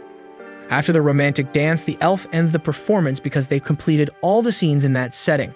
She praises Charlotte as a perfect princess while stating that Alan was acceptable. He questions Dorothea because that time he followed the script perfectly. However, despite acting well, only Charlotte receives compliments and pampering, with Lou and Gosetsu saying she was the best actress and giving her water to refresh. Alan asks for a glass of water too, but Lou, as always, ignores him, showing that he still doesn't like him. Then Charlotte offers her water to Alan, saying she doesn't mind sharing the same glass, but he blushes and ends up refusing the water.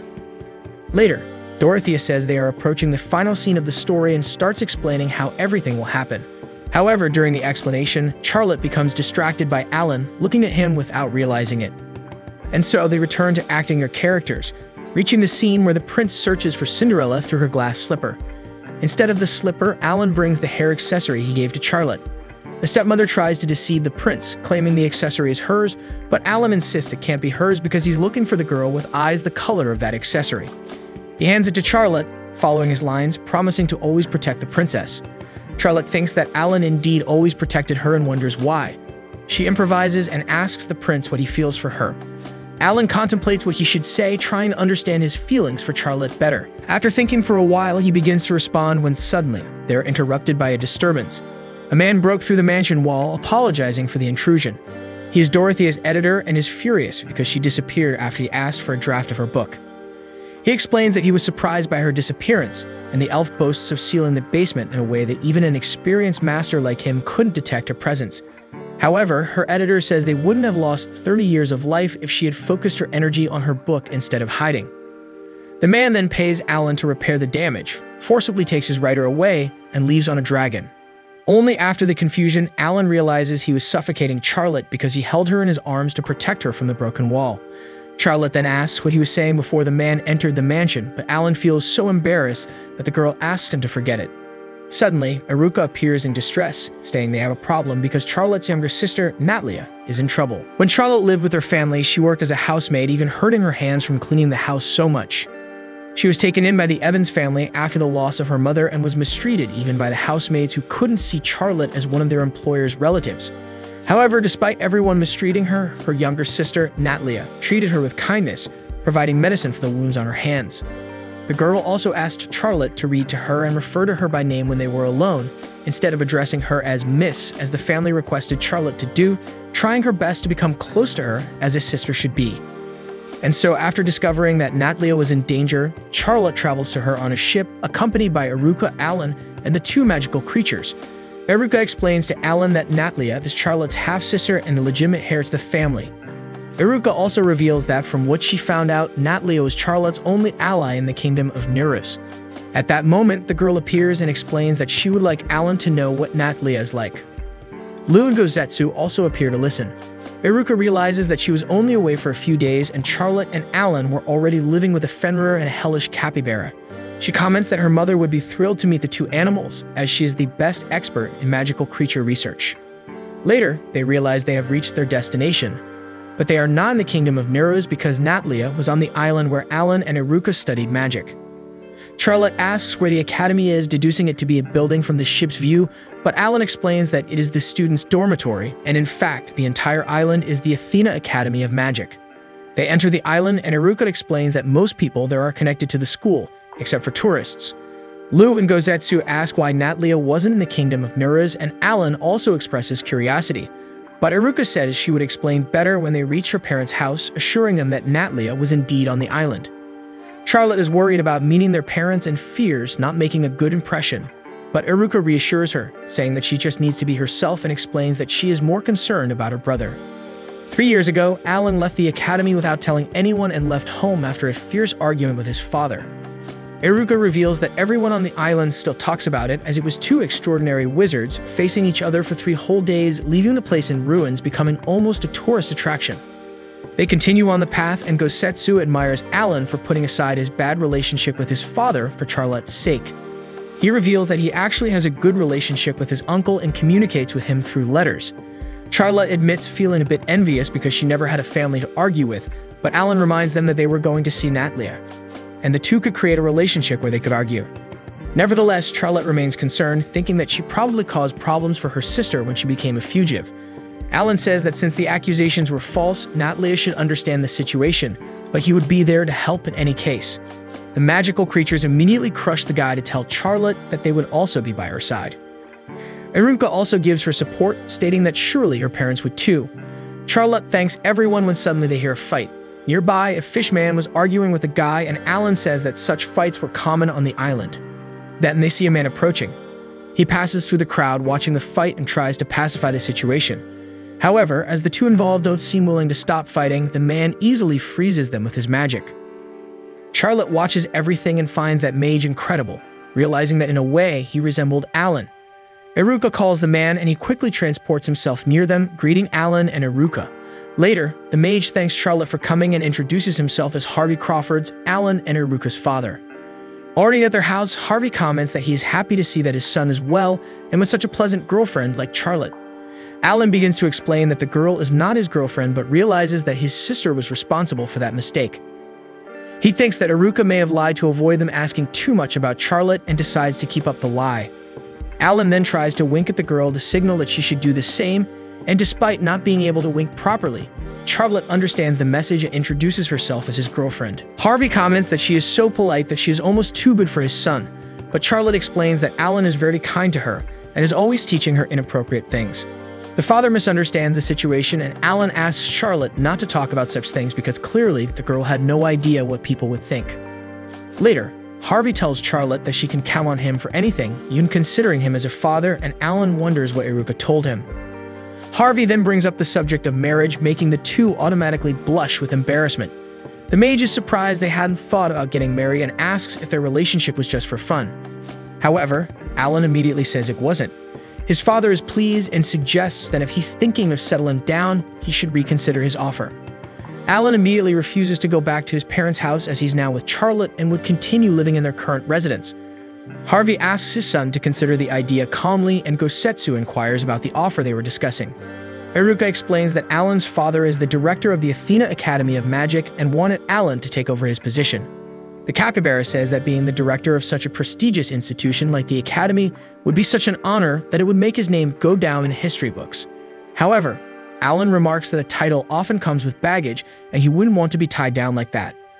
Harvey insists, stating that Alan, being his son, is the only one who could inherit the Academy. Charlotte sees Harvey as a wonderful father to Alan, but he tells her not to believe those words as his father actually wanted him to inherit the position for his own benefit. At this moment, a girl appears and Charlotte thinks she's a younger sister of the family, but Alan clarifies that she's not his sister but his aunt. Immediately, the girl throws a fork at the wall, narrowly missing Alan. She scolds him, telling him to call her mom. Then she introduces herself to Charlotte as Liselot Crawfords. Alan takes the opportunity to explain that the reason his father wants to step down is that he wants to spend more time with his mother. Harvey admits that while being the Academy director is an honor, he wants to pass everything on to his son to retire and spend every day with his beloved wife, even joking that it might be time for them to have another child. Alan starts arguing with his father, and Liselot apologizes to Charlotte for their loud family. However, she says that it just proves how close they are. Liselot thanks Charlotte, saying that she's already like a daughter to them. Then Alan asks them to share what they know about Charlotte's sister. Harvey says that she is currently studying at the Academy because the Evans family seemed to be in trouble, and while they sorted things out, the girl took refuge on the island under the pretext of a study exchange, a common story among noble family children. Natalia had been at the Academy for 3 months but was using a false identity. Therefore, it was only recently discovered that she was Charlotte's sister. Alan thinks that the girl probably hid her identity because of Charlotte's escape. Harvey continues explaining that he didn't contact them just because he found out about Natalia's identity, but because of the increasing rivalry between the Academy factions, which was also the reason for the earlier fight they witnessed. Alan doesn't understand what that has to do with Natalia, and his father decides it's better to show. He goes to a magical device, a mirror called the Mirror of Longing, which shows other places. Through it, they see Natalia surrounded by various creatures. Charlotte and Alan get worried and consider running to help the girl, but before they act, they realize that those are Natalia's henchmen. She complains that she asked them to bring her a yakisoba bread, and a lizard man apologizes, explaining that they had to buy another because her order had already run out. Harvey then explains that even though Natalia had only been at the Academy for 3 months, she had grown at an extremely rare rate and started reigning over all the factions. He says he could force a solution, but he wants the students to learn freely and comfortably. Harvey also mentions that Alan should get along well with Natalia since he was quite a troublemaker when he studied at the Academy. Alan complains that they rushed there thinking the girl was in danger.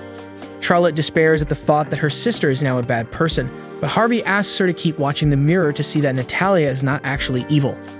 In it, the henchmen lament not getting the yakisoba bread, and the lizard man gives her the change from the purchase. Natalia tells them to keep the change, even though it's 30 silver coins, knowing that the lizard man is taking on many extra shifts at work because he needs money for his family.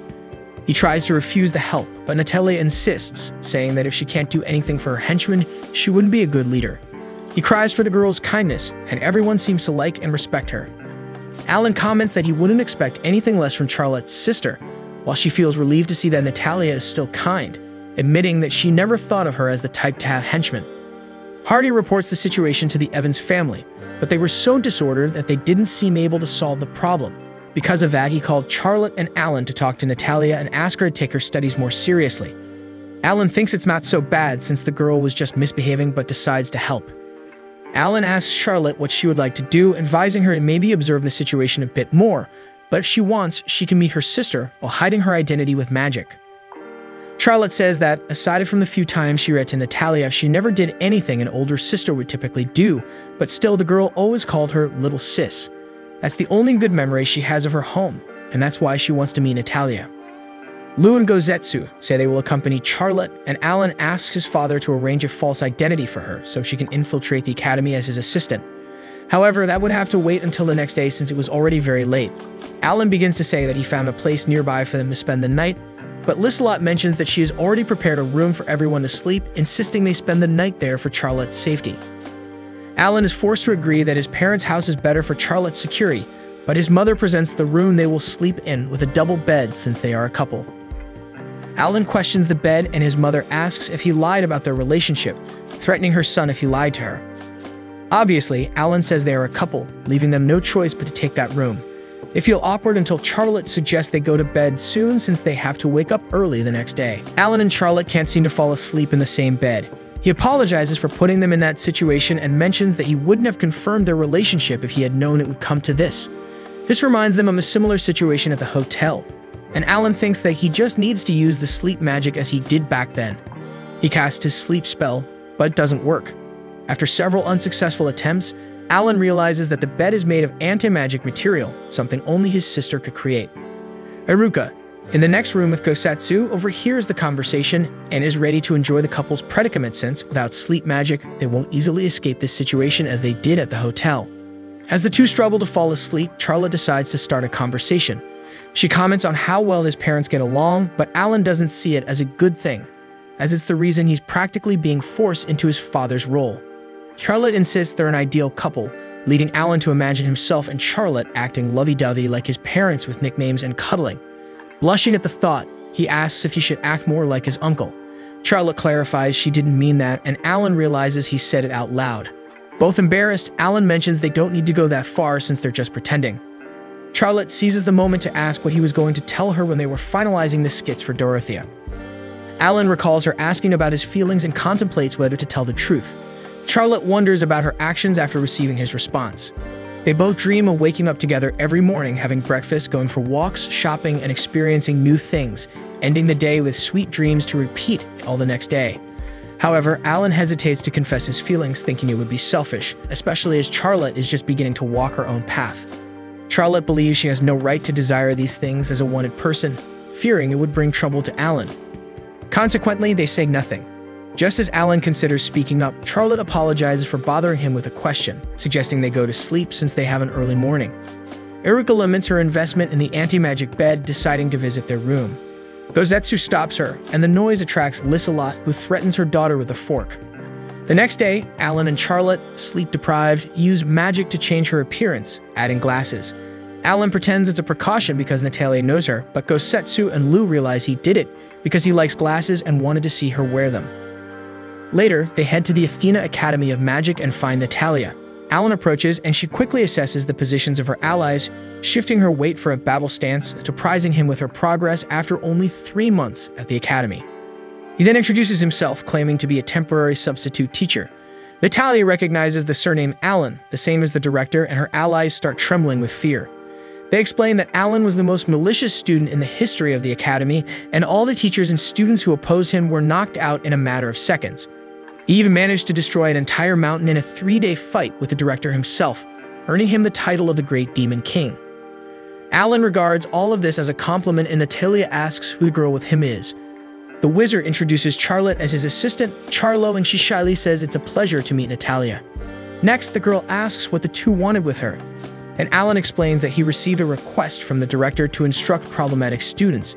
He asks Natalia to consider him as a private tutor, but she says she doesn't need help and asks to be left alone, walking away with her allies. Alan was expecting a similar reaction in their first encounter and asks what Charlotte thought. However, as he looks at her, he realizes the girl is crying, moved by finally having a conversation with her sister. Alan thinks they barely spoke, but tells Charlotte to prepare herself because they will talk much more in the future, have fun, eat together, and even argue from time to time. This only makes her cry even more, attracting the attention of the students who misunderstand and start judging Alan for making the girl cry. Later, they go to Natalia's classroom, where she was studying advanced magic. Alan is surprised that the girl already understands that material, but Natalia not only understands it but also corrects the teacher, who wrote the wrong formula on the board. The teacher apologizes for the distraction, and Charlotte finds Natalia incredible because, while she didn't understand anything about magic, Natalia showed a lot of knowledge on the subject. Natalia overhears the conversation and finds it strange that the Demon King's assistant knows nothing about magic. Alan explains that Charlotte is a newcomer and is studying the basics while working with him, winking at Charlotte to play along.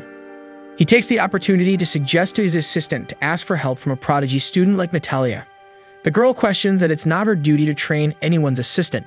Charlotte agrees with her, but says that if she had time to teach something, she would be grateful, even commenting that she might faint from happiness. Natalia then agrees to teach about that day's lesson, but wonders why Charlotte wants her help so much. And so, after Natalia teaches lightning magic, she asks Charlotte why she wants to learn spells. The girl responds that Alan and his friends always protect her, so she wants to become stronger to face anything.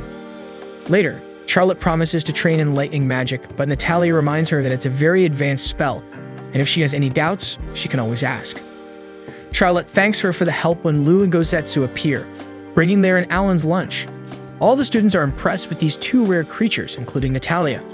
They have lunch together in the cafeteria, and she asks if Charlotte is already a high-level magical creature tamer, not understanding why she wants to learn magic. Charlotte, who clearly doesn't recognize her talent, says she only managed to tame Lou and Gosetsu because of their temperaments, having nothing to do with her. Charlotte noticed that there were no salads on her sister's plate, so she left to get a healthier meal. The girl found it strange that Charlotte cared so much about her, and Alan made up that it might be because she was the same age as Charlotte's sister. Natalia then asked if the two were sent by her family, the Evans. He replied that they were not, and the girl said she just needed to confirm as a precaution. She mentioned that her parents were selfish and snobbish, making for a horrible family. Alan asked if that was why she was studying magic, and Natalia replied that it was one of the reasons. With spells, she could handle most things on her own. He then remarked that she must have been through a lot, mentioning he read about her sister in the newspapers. At that moment, the girl became serious and asked Alan never to bring up that topic in front of her, as it was uncomfortable. Alan apologized, thinking at least Charlotte wasn't there to hear it. Later, Natalia got up and accidentally bumped into a boy from the academy named Chris. He was her rival and promised that her reign would come to an end. Natalia responded to the threat by saying if he wanted to duel, he just needed to set a time. However, the boy left, leaving the situation as it was. At that moment, Charlotte returned, but one of Chris' allies made her fall, spilling her tray of food. They began to mock her, but Natalia immediately confronted the boys, defending Charlotte. Chris questioned her actions, but she said that if he didn't teach his allies good manners, she would do it herself. Alan asked Natalia to calm down as they were in a cafeteria full of students, and causing a fight there wasn't a good idea. Natalia found it absurd that he didn't want to defend his assistant, but Alan made it clear that he didn't intend to forgive their behavior, leaving Charlotte with a bad feeling. Alan snapped his fingers and transported the three, along with Chris's group, into a subspace barrier. The boys panicked, but Chris said that to escape, they just had to defeat the wizard who cast the spell. Everyone attacked Alan, and he decided to take advantage of the moment to teach Natalia three important things. He defeated all of Chris' allies, stating that the first lesson was always to prevent your opponent from escaping. Afterward, Alan captured all of them, including Chris, and said the second lesson was never to ignore any opponent. The third and most important lesson was to completely destroy them so they would never dare to oppose again. Saying this, Alan created a huge fireball, leaving everyone frightened. Suddenly, a lightning bolt hit the fireball, destroying his magic. Alan was surprised and saw that Charlotte used the lightning magic Natalia had taught her. Later, Charlotte gave them a stern lecture for fighting. She said she was glad they protected her, but that they had crossed the line because violence wasn't the answer. Alan apologized, and Charlotte told Natalia to apologize too, as she could have been hurt in the fight. Natalia started to say that if something like that had happened, she could heal herself with magic, but Charlotte's gaze made her change her mind and she apologized. Later, while she affectionately pets Lou and Gosetsu, Alan thinks he always knew that Charlotte would manage to cast the lightning spell. Surely this experience will make her more confident in herself. After all, casting a spell on him and delivering a lecture showed significant progress for someone who couldn't even hit a sandbag. Natalia notices Alan's silly smile and he seizes the moment to talk to her. He explains that he knows in the beginning, when she started studying at the academy, she was only helping the more vulnerable and excluded individuals. However, it turned into an army and started bothering people. Natalia confirms the story, expressing her desire to enhance her powers at the academy to become strong as quickly as possible. To practice her skills, people like Chris are convenient targets, but they never stop causing trouble, which was already getting on her nerves.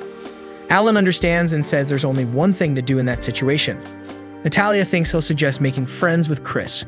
Contrary to her expectation, Alan advises her to conquer the Magic Academy and become its leader. Sometime later, Iruka goes to see how her brother and Charlotte are handling things with Natalia.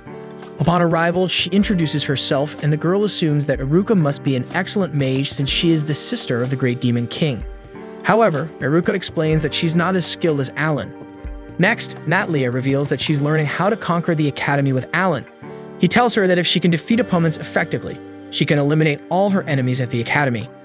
To do this, Natalia must challenge their leader, Chris, in an area where he specializes, making it clear to everyone the difference between them. In this case, the challenge is a race to reach a flag first. Alan then offers to teach Natalia a secret trick that borders on the illegal, and the girl becomes quite interested. Iruka questions her brother, wondering why he should be there to guide Natalia on the right path, but instead he's encouraging her to go even further in the opposite direction.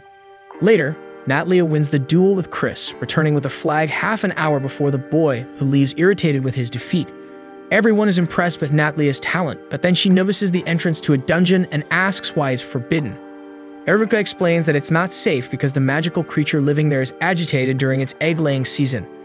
Next, Natalia's henchmen appear, proud of her, and say that each of them followed her example and faced their enemies. She praises the three, leaving them touched. The henchmen mention that they owe it to Gozetsu's teachings as he has been training them. Natalia thanks the Hell Capybara for what she's doing for her subordinates, but it's evident that Gozetsu's training is quite rigorous. She announces that the break is over and orders them to continue running to take a lap around the island, with Lou joining, considering the training is playing tag. After the subordinates leave for training with the two magical creatures, Natalia's stomach starts growling as it was almost dinner time. They return to the cafeteria, and Charlotte, still concerned about her sister's diet, prepares a plate full of vegetables for Natalia. The girl isn't very excited about the healthy meal, but seeing how Charlotte wants her to eat healthily, Natalia makes an effort to finish the plate. However, as soon as she finishes, Charlotte offers her another to eat. Iruka observes the two and comments to Alan how well they were getting along. He mentions that he hopes the two continue like this after the truth is revealed. Iruka finds it strange that her brother hasn't brought up the subject with Natalia yet, but he explains that talking about Charlotte, for some reason, is like walking through a minefield with the girl. That's why he's still in the phase of gaining her trust. Iruka teases that it's normal for Alan to worry since it's important for his girlfriend. Her brother reminds her that the relationship is fake, but Iruka provocatively suggests that he doesn't know how long he'll keep pretending it's a lie. Alan decides to change the subject and asks what his sister plans to do after they resolve Natalia's situation. She thinks for a moment and says that she will probably continue her investigation with Charlotte's family and the prince, explaining that their father will also help. Meanwhile, Natalia suggests teaching a new spell to Charlotte. The girl asks if her sister really wants this, knowing that she has Alan's training. With that, Natalia understands that Charlotte didn't want to be trained by her and says she made this suggestion because Alan told her to teach the basics of magic, but if Charlotte doesn't want to, it's okay, feeling sad about it. However, Charlotte explains that she would love Natalia to teach her magic again, and they'd agree to start training the next morning before classes begin. At that moment, Natalia's henchmen appear tired from so much training, but shortly after, Gosetsu arrives and sends them back to training, being tough on them. Later, Natalia falls asleep and Alan takes her to her room, guided by her subordinates. Upon arrival, they notice how dedicated the girl is and how much she studies magic. Alan puts Natalia to sleep in her bed and notices a backpack by her side full of locks. The lizardman comments that it is something valuable to the girl, although he doesn't know what's inside. Alan analyzes the backpack with his magic and realizes it's sealed with a spell, in addition to having a biometric lock that would trigger a trap if someone tried to force it. He wonders what might be inside, but the lizardman explains that Natalia doesn't talk much about her life. At that moment, he realizes he has to leave, but when he's about to go, he runs into Chris, who leaves as soon as he is seen. So only Charlotte and Alan are left, watching the girl sleeping with her backpack, imagining that what's inside must be very important to Natalia. Later, Charlotte comments that that moment reminded her of when she used to read to her sister, who listened to the stories with great joy even if she fell asleep in the middle of the book. Suddenly, Charlotte becomes sad and mentions that maybe it's better for Natalia not to know her true identity. She explains that they talked about many things, but at no point did her sister mention anything about the family, and that is probably the answer she was seeking.